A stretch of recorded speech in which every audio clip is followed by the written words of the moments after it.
Oui, la question que tout le monde se pose depuis le début de l'année, les taux sont très bas, ils n'ont jamais été aussi bas depuis le début de l'année. On peut se poser la question légitimement de renégocier son prêt immobilier. Alors, on peut le faire à condition qu'on soit sur des prêts qui ont été souscrits avant 2011. Pourquoi avant 2011? Parce que depuis 2 ans, les taux n'ont fait que descendre.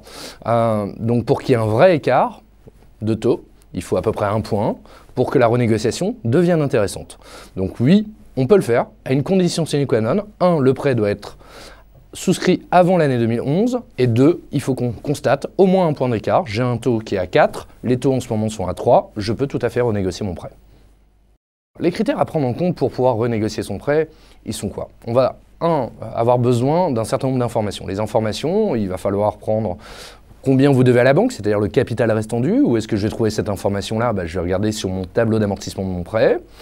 Je vais regarder également combien de mois il me reste ou combien d'années il me reste sur ce prêt. Quel type d'assurance j'avais souscrit? Est-ce que j'avais souscrit une assurance à 100% sur madame ou 50%? Je vais regarder également quel type de garantie. Sur un prêt, on prend une garantie, une hypothèque, un cautionnement ou un privilège de prêteur de denier. Quand j'ai réuni l'ensemble de ces informations, je suis en mesure de pouvoir commencer à regarder et étudier l'intérêt de la renégociation. Après ces informations, il va falloir que je me mette en quête de la meilleure offre, la meilleure solution pour pouvoir renégocier ce crédit immobilier. Alors, comment je vais m'y prendre? Je vais m'adresser peut-être à ma banque, peut-être à d'autres établissements bancaires. Cependant, si je m'adresse auprès de ma banque, ils n'ont pas forcément un intérêt majeur à renégocier mon prêt, parce que pour eux, ça serait une perte sèche, immédiate, d'un encours client. Donc, globalement, il faut mieux s'adresser à d'autres établissements bancaires ou faire appel à des professionnels dans le métier. On a des courtiers qui vont pouvoir effectivement vous accompagner et vérifier et optimiser cette recherche de financement. Pour pouvoir effectivement faire cette démarche, il faudra donner l'ensemble des pièces comme quand vous aviez souscrit ce prêt immobilier. Et ensuite, il faudra vérifier l'intérêt. L'intérêt, il peut être vérifié de 2 façons.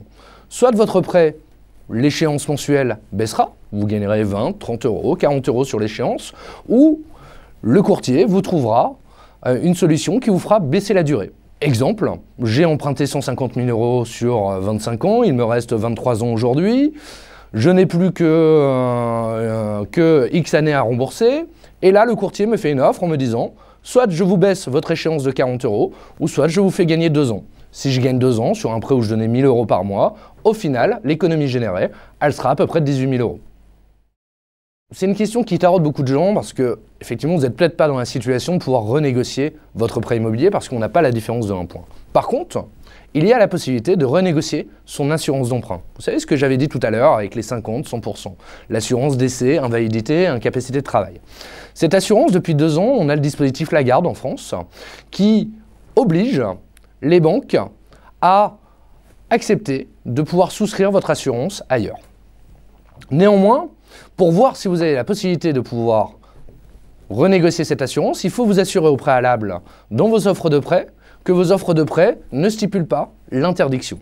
À partir du moment où vous voulez renégocier votre assurance, il suffira de la même façon que pour le prêt de vous adresser à un courtier pour le coup spécialisé en assurance qui lui pourra vous aider à obtenir des conditions intéressantes. La condition sine qua non pour que la banque ne puisse pas s'y refuser, c'est avoir des garanties équivalentes aux garanties que vous aviez souscrites à l'époque.